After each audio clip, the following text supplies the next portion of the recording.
ಮಹಲೆಯ ಅಮಾವಾಸ್ಯೆಯ ಸಂದರ್ಭದಲ್ಲಿ ಕೆಲವು ವಸ್ತುಗಳನ್ನು ಮನೆಯ ದಿಂಬಿನ ಕೆಳಗೆ ಇಡುವುದರಿಂದ ಜೀವನದ ಯಾವುದೇ ಸಮಸ್ಯೆಗಳಿದ್ದರೂ ಪರಿಹಾರ ಆಗತ್ತೆ. ಜೊತೆಗೆ ಯಾವತ್ತೂ ಕಾಣದೇ ಇರುವಂತಹ ಐಶ್ವರ್ಯ ಸಂಪತ್ತು ನಿಮ್ಮದಾಗುತ್ತದೆ. ಆ ವಸ್ತುಗಳು ಯಾವುದು ಅಂತ ಶ್ರೀನಿವಾಸರಾವ್ ಗುರುಗಳು ತಿಳಿಸುತ್ತಾರೆ.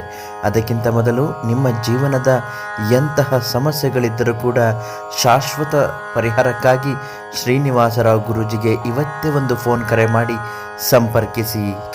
ಮಹಲೆಯ ಅಮಾವಾಸ್ಯೆ ಪಿತೃಗಳು ಬಂದು ಆಶೀರ್ವದಿಸಿ ಹೋಗುವಂತಹ ಒಂದು ವಿಶೇಷವಾದ ಪುಣ್ಯದ ದಿನ ಇದಾಗಿದೆ.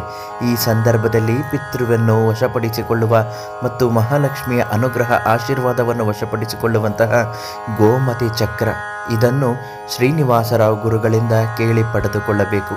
ವಿಶೇಷ ಪೂಜಾ ಶಕ್ತಿಯಿಂದ ಗೋಮತಿ ಚಕ್ರದ ಎಲ್ಲ ರೀತಿಯಾದಂತಹ ಸೌಲಭ್ಯಗಳು ನಿಮಗೆ ಸಿಗುತ್ತದೆ. ಅದಕ್ಕಾಗಿ ಇವತ್ತೇ ಅವರಿಗೆ ಕರೆ ಮಾಡಿ ಸಂಪರ್ಕಿಸಿ ಕೇಳಿ ಪಡೆದುಕೊಳ್ಳಬಹುದು. ತುಂಬಾ ಚೆನ್ನಾಗಾಗುತ್ತೆ, ಜೀವನ ಉದ್ಧಾರ ಆಗ್ತೀರಾ.